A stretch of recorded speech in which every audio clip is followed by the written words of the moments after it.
Everyone, welcome to another author's interview of Kitab writing publication. तो एक बार फिर से हमारे साथ हैं अंकिता सिंह मैम। उनकी 40 से अधिक पुस्तिकाएं राष्ट्रीय अंतर्राष्ट्रीय मंचों पर प्रकाशित हो चुकी हैं। वो deputy CM of UP Brajesh Pathak के द्वारा राइजिंग स्टार कॉन्क्लेव अवार्ड 2023-24 से सम्मानित भी हैं। आपका बहुत बहुत स्वागत है मैम। Thank you. तो मैम, आपकी अब ये बुक आई है राधा के कृष्ण, इसके बारे में कुछ बताइए। राधा के कृष्ण बुक लिखने का तो मेरा इतना मुझे सौभाग्य प्राप्त हुआ है, जैसे कि आपने कहा कि मुझे राइजिंग स्टार काउंसिल अवार्ड मिला था तो अवध के आराध्य राम लिखने के लिए। तभी मैंने सोच लिया था कि जग में सुंदर है दो नाम, चाहे कृष्ण कहो या राम। तो जैसे कि मैंने राम भगवान पे लिखी है तो मैं अब कृष्ण भगवान पे एक पुस्तक लिखूंगी। तो आज पुस्तक प्रकाशित मेरी हुई है और सबसे पहले मैं दिव्या मैम को, किताब राइटिंग पब्लिकेशन को बहुत तहे दिल से धन्यवाद देना चाहती हूँ कि उन्होंने ये मेरी पुस्तक को प्रकाशित किया है। Okay ma'am. तो मैम, जैसे कि आपने बताया, इसके पहले आपकी बुक राम जी के ऊपर आई थी और अभी कृष्ण जी के ऊपर है। और आपने जैसे बताया कि दोनों एक ही नाम है, कुछ लोग राम कहते हैं, कुछ लोग कृष्ण कहते हैं। तो मैम, आपकी इस बुक राधा के कृष्ण में लोगों को कृष्ण जी के कौन कौन से रूप या किस बारे में पढ़ने को मिलेगा? देखिए, कृष्ण जी के बारे में कहा जाता है कि वो जगत के गुरु हैं। कहते हैं कृष्ण वंदे जगत गुरु। तो कृष्ण भगवान का तो पूरा जीवन ही टीचिंग है एक, कि उन्होंने गीता का ज्ञान दिया अर्जुन को, वो उनके सारथी बने। एक जीवन में कहावत है कि कभी भी जिंदगी में स्वार्थी नहीं बनना चाहिए, सारथी बनना चाहिए। हमेशा दूसरे के लिए जीना चाहिए, परोपकार करना चाहिए। तो कृष्ण जी के जीवन चित्रण को हमें अपने चरित्र में उतारना चाहिए। तो इसमें सारी चीजें जितना कृष्ण भगवान ने किया, उनकी जितनी बाल लीलाओं से लेकर किशोर अवस्था में और महाभारत के रण में जो उन्होंने अर्जुन को गीता का ज्ञान दिया है, तो उन सब चीजों को मैंने इस बुक में एज अ पोइट्री इंक्लूड किया है। ओके मैम, जैसा कि आपने बताया कि आपने कृष्ण जी की लाइफ की ऑलमोस्ट सभी चीज़ों को इस बुक में कवर किया है, तो आपने इन चीज़ों को कहीं ना कहीं पढ़ा भी होगा। तो उन सोर्सेज के बारे में बताइए कि आपको ये सब बिल्कुल, जानकारी कहाँ से मिली। कृष्ण भगवान से तो मुझे प्रेरणा मिलती है कि जीवन में जो करना है कृष्ण भगवान से ही मैंने सीखा है। जैसे कि मेरी आदत है छोटे छोटे काम करना, सुबह सुबह पशु पक्षियों को खाना देना, या मैंने लखनऊ जू के एनिमल्स को अडॉप्ट कर रखा है, तमिलनाडु जू के एनिमल्स को अडॉप्ट किया है, नंदन कानन जू में मैंने डोनेट कर रखा है। और एक बार आंध्र प्रदेश के जू से मैंने वो जिराफ को एक फूड खिलाया था। वन डे मॉड्यूल के अंतर्गत मैंने जिराफ को भी खाना खिलाया था।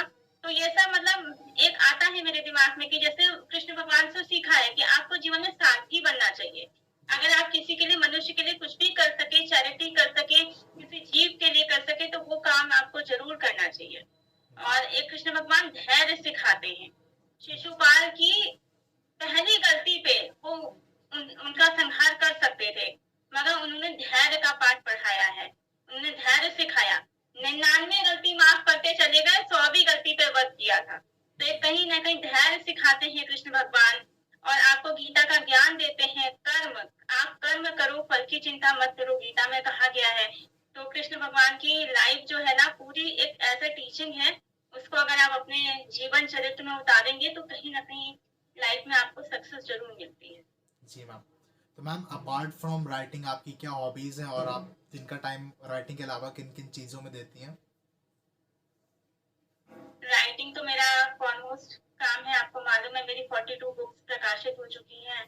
और मुझे चैरिटी करना अच्छा लगता है, पशु पक्षियों के लिए कार्य करना अच्छा लगता है। एक मैंने कैंपेन चलाया था, बेजुबानों का चूल्हा, उसमें जितने भी स्ट्रीट डॉग्स हैं उनको फूड प्रोवाइड कराना, ब्रेड है, मिल्क है, ये सब चीजें, छोटे छोटे काम। और ये बल्कि मैंने ये चीजें दिव्या मैम से भी सीखी है।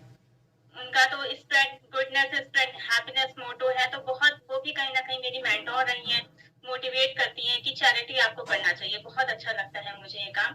तो अपना काम यही है कि टीचिंग करो, राइटिंग करो और समाज सेवा, पशु पक्षियों की सेवा, ये सब काम करो। जी मैम। जीवन सफल हो जाता है। जी मैम। तो मैम, जैसा कि आपने बताया, आप चैरिटी के काम लगातार करती रहती हैं, कई कैंपेन भी आपने चला रखे हैं। तो मैं जानना चाहूँगा कि आम जनता किस तरह से सेवा कर सकती है जानवरों की, पशु पक्षियों की? तो छोटे छोटे स्टेप्स बताइए जो हम एक नॉर्मल आदमी ले सकता है और हेल्प कर सकता है। बिल्कुल छोटे से से आप 20 रुपीज की ब्रेड आती है, खरीद लीजिए। सुबह सुबह जो है स्ट्रीट डॉग्स इतने मिल जाते हैं, रास्ते में बांटते चलो, दुआएं मिलती हैं, अच्छा लगता है। और जरूरी नहीं है बहुत बड़ा अमाउंट डोनेट किया जाए, पर आप जैसे ये जूलॉजिकल गार्डन होते हैं, 100 रुपीज बर्ड्स का होता है, जो छोटी छोटी बर्ड्स होती है उनको अडॉप्ट कर सकते हैं। 100 रुपीज, 200 रुपीज, हर कोई अपनी एक सेविंग से बचा के इतना तो हम लोग कर ही सकते हैं ना। तो अच्छा लगता है कि कम से कम उसका आपको सर्टिफिकेट भी मिलता है, जू की तरफ से आपको सर्टिफिकेट मिलता है, वो भी काम आपके आता है, या आपने चैरिटी करी है कुछ। इस तरह के काम आपको करना चाहिए, सबको करना चाहिए। जी मैम। तो मैम जैसा कि आपकी ये करंट बुक है कृष्ण जी के ऊपर, इससे पहले आई थी राम जी के ऊपर, तो मैं आपसे जानना चाहूँगा कि आप राम जी और कृष्ण जी के कौन कौन से मंदिरों में जा चुकी हैं और वहाँ पे आपको क्या चीज़ें पसंद आई, क्या चीज़ों ने आपको सबसे ज़्यादा पीस दी, क्या चीज़ें आपको यूनिक लगी? कृष्ण, मैं तो लखनऊ में, यहाँ पे बहुत से, मैं तो लखनऊ की रहने वाली हूँ, इसको लक्ष्मण जी की नगरी कहते हैं। बहुत से मंदिर हैं, राम भगवान के हैं, कृष्ण भगवान के हैं, हनुमान जी के हैं। और अयोध्या जाना चाहती हूँ, अब तो इतना मंदिर का निर्माण हो गया है, तो एक बार लाइफ में अयोध्या जाना है। मथुरा कृष्ण जी की जन्मभूमि में जा चुकी हूँ, बहुत अच्छा लगता है, पीस मिलती है। वृंदावन जाके देखिए, बहुत पीस मिलती है वहाँ पे, बहुत अच्छा लगता है। जी मैम। तो मैम आप इस इंटरव्यू के थ्रू हमारी ऑडियंस को क्या मैसेज देना चाहेंगी? मैसेज मैं यही देना चाहूंगी कि हमेशा जीवन में अच्छे कार्य करने चाहिए। जरूरी नहीं है कि आज आपको उसका फल मिलेगा, लेकिन जो आप यहाँ पे नेकी करोगे ना, वो कहीं ना किसी रूप में आज से 10 साल बाद, 20 साल बाद, कहीं ना कहीं उसका आपको परिणाम जरूर देखने को मिलता है। तो अच्छे कार्य जीवन में हमेशा करने चाहिए, और ये सोच के नहीं करने चाहिए कि उसका हमको आज ही बेनिफिट मिलेगा, आज ही उसका परिणाम मिल जाएगा। जरूरी नहीं है कुछ तुरंत हो जाए, बट हम आज अपना करेंगे, अपना 100% बेस्ट देंगे, तो आगे चल के कहीं हमारा भी कहीं ना कहीं बेस्ट होगा। ये एक परोपकार की भावना मन में रखनी चाहिए सब, जहां तक कि मुझे लगता है। जी मैम। मैम जितना मैं आपसे बात करके जान पाया हूँ कि आप हमेशा पॉजिटिव रहती हैं, लेकिन आई एम श्योर कि आपकी लाइफ में भी अप्स एंड डाउन्स आते होंगे। तो उन मोमेंट्स को आप किस तरह से फेस करती हैं, किस तरह से हम बोल्डली फेस कर सकते हैं अपने डाउन्स के टाइम को? अप्स एंड डाउन्स तो सबकी लाइफ में आते हैं, कोई लाइफ का डे ऐसा नहीं जाता जो अप्स एंड डाउन्स हैं। बट उसको जो है ना, ज्यादा अपने माइंड पे नहीं लेना चाहिए।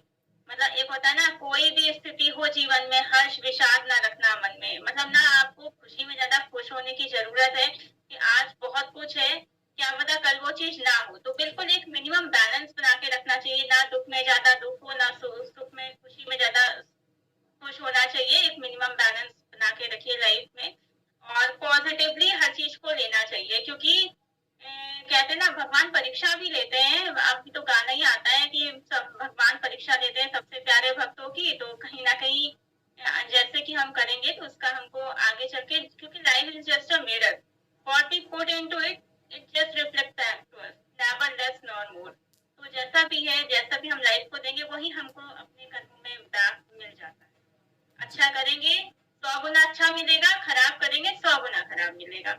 बस यही सोच के अपनी सिंपल लाइफ का फंडा रखना चाहिए। Okay ma'am.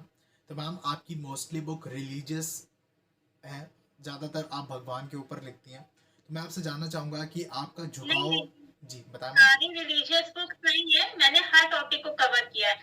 बेसिकली श्रृंगार रस पे मैंने लिखी, सावन के श्रृंगार, सावन के हस्ताक्षर, सारे टॉपिक्स पे। 2 करिकुलम बुक्स भी लिखी हैं, 2 इंग्लिश टेंसेस पे लिखी हैं, एक एबिलिटी डैफोडिल्स लिखी है, जो कि डिसेबिलिटी के ऊपर है, कि कैसे कि एक इंक्लूसिव क्लासरूम में डिसेबल स्टूडेंट्स और नॉर्मल स्टूडेंट्स को एक साथ मैनेज किया जा सकता है।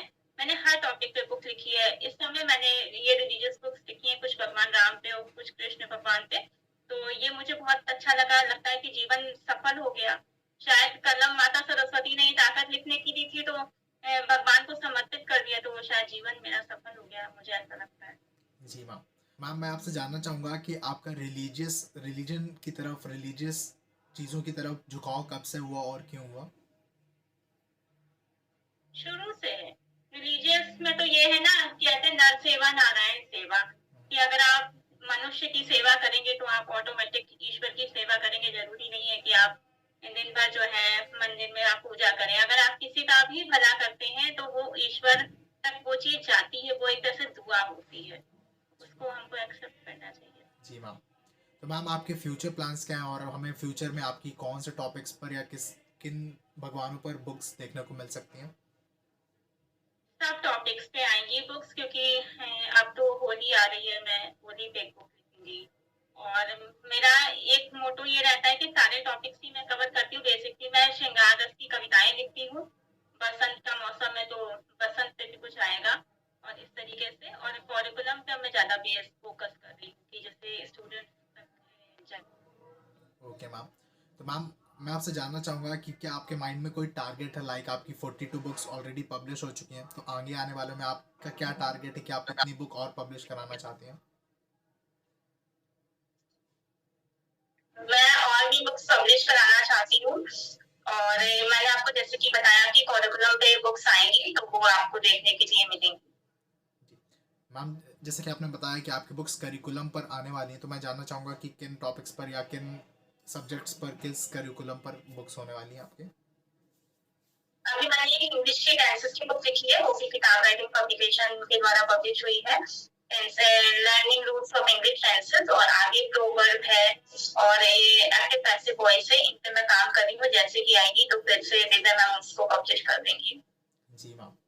तो मैम एक मैम तो मेरी जी बहुत अच्छा लगता है मैम से जब बात करती हूँ। स्पेशली मैं तो उनको थैंक्स कहना चाहती हूँ, इतना ब्यूटीफुल कवर पेज मैम ने बनाया है बुक का कि देख के मेरा मन बहुत खुश हो गया। Alright, that's our pleasure ma'am कि हम आपके लिए काम कर पा रहे हैं। जी मैम। मुझे बहुत अच्छा लगता है किताब राइटिंग पब्लिकेशन ऐसे ग्रो करता रहे। मैं बस यही चाहती हूँ, क्योंकि आप लोग का साथ मुझे बहुत अच्छा लगता है। हमेशा कुछ ना कुछ न्यू लर्न करने को मिलता है। आपसे भी मैम से भी बहुत खुशी होती है कि इतने अच्छे लोगों से जुड़ने का मुझे मौका मिला है। हमेशा एज अ मेंटोर सर आप भी गाइड कर देते हैं, मैम भी गाइड करती हैं। और कवर पेज तो बहुत सुंदर, आपकी पब्लिशिंग टीम कवर पेज बहुत अच्छा डिजाइन करती है। बहुत मैं उनको थैंक्स कहना चाहती हूँ कवर पेज के लिए। जी मैम, आपका बहुत बहुत शुक्रिया मैम। Thank you. जी। तो मैम एक बुक को लिखने के लिए एक फाउंडेशन, स्टडी का फाउंडेशन काफ़ी स्ट्रांग होना चाहिए। तो मैं जानना चाहूँगा कि आपके स्कूल ने कितना इंपॉर्टेंट रोल प्ले करा आपकी राइटिंग की जर्नी के लिए? बहुत रोल प्ले किया है स्कूल ने, क्या यूनिवर्सिटी ने बहुत रोल प्ले किया है मेरे उसमें। कि मैंने लखनऊ यूनिवर्सिटी से मेरी सारी एजुकेशन है, जाहिर सी बात है लखनऊ की आने वाली हूँ तो लखनऊ विश्वविद्यालय से मेरी पढ़ाई हुई है। जब मैंने एमएड का डिग्री मैंने ली स्टेप रखा यूनिवर्सिटी में, तो एजुकेशन डिपार्टमेंट के प्रोफेसर, स्पेशली मैं नाम लेना चाहती हूँ professor doctor Shravan Kumar sir.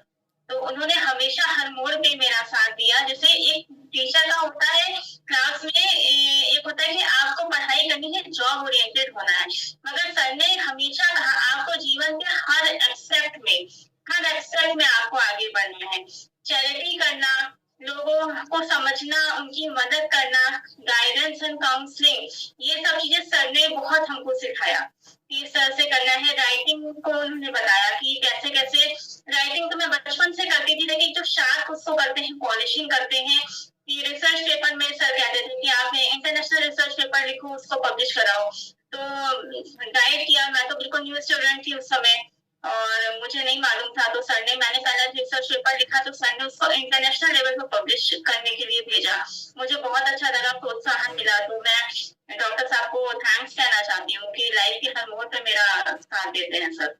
बहुत अच्छा लगता है। मम्मी ने साथ दिया, पापा ने दिया, मामा जी हैं मेरे श्री सरवेंद्र सिंह, उन्होंने उन्होंने तो अभी कहा था जब राम भगवान की बुक आई थी कि आप कृष्ण भगवान के लिखो। मैंने लिखा तो बहुत अच्छा लगता है। मैं तो माता पिता गुरु सब यही सब होते हैं जो हमारी जीवन को और सार्थक बनाने में योगदान देते हैं। जी मैम। तो मैं उन सबका शुक्रिया अदा करना चाहती हूँ। जी मैम। तो मैम आपने जैसा कि बताया कि आपके मामा जी ने आपसे बोला था राधा के कृष्ण जी के ऊपर बुक लिखने के लिए, तो ऑब्वियस ही बात है कि आप ये जी, बुक उनको डेडिकेट करना चाहेंगे। तो अपार्ट फ्रॉम योर मामा जी, आप ये बुक किस किस को और डेडिकेट करना चाहती हैं? कृष्ण भगवान से बेसिकली बुक लिखी है तो ये तो भगवान के ही चरणों में समर्पित है। बहुत अच्छा लगता है मुझे। कृष्ण भगवान की सारी चीजें जो है गाइड उनका तो पूरा जो जीवन का चित्रण है वो हमको अपने चरित्र में उतारना चाहिए।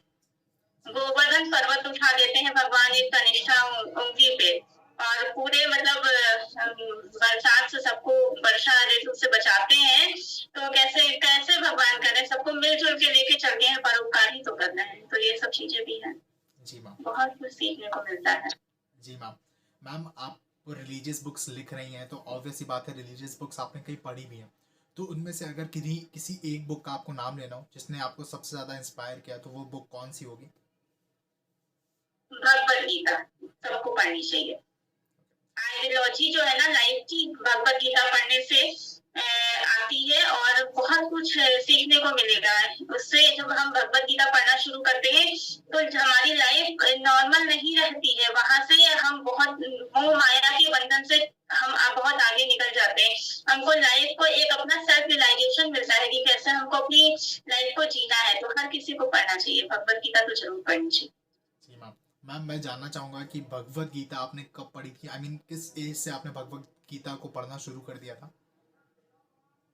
भगवत गीता के कुछ चैप्टर्स थे हमारे एमएड के करिकुलम में थे।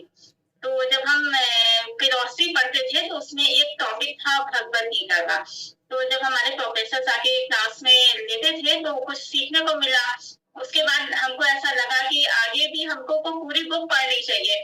तो मैंने आइकॉन वृंदावन से बुक जो है ऑर्डर की, फिर वहां से मेरी बुक आई, फिर मैंने उसको पढ़ना शुरू किया और काफी कुछ पढ़ा है। कर्म के बारे में बहुत बहुत सारे श्लोक है उसमें। कर्म के बारे में तो बेसिकली है, गीता का ज्ञान सबको एक बार पढ़ के देखना चाहिए। जी जी बिल्कुल मैम।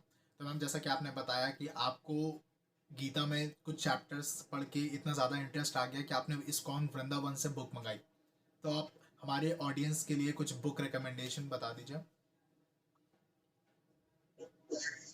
किस पर्पज से, मतलब आप भगवत गीता आप लोग पढ़ सकते हैं, और बेसिकली आइडियोलॉजी की बुक्स पढ़नी चाहिए। फिलोसफिकल में स्वामी विवेकानंद की बुक पढ़नी चाहिए। उनकी काफी सारी चीजें जो युग को आगे बढ़ने का मौका दे, क्योंकि अब तो स्टार्टअप का जमाना है। जो यूथ आगे बढ़ेगा तभी तो हमारा देश आगे बढ़ेगा। तो जितनी भी, और बिजनेस की बुक्स पढ़नी चाहिए, जो बिजनेस के जितनी भी न्यू स्ट्रैटेजीज की बुक्स आती हैं वो सब पढ़नी चाहिए। सबको सेल्फ इंडिपेंडेंट बनना चाहिए। तो कहीं ना कहीं ये चीजें बहुत जरूरी हैं। ऑलराइट, बहुत अच्छा लगा मैम आपसे बात करके। Thank you so much ma'am.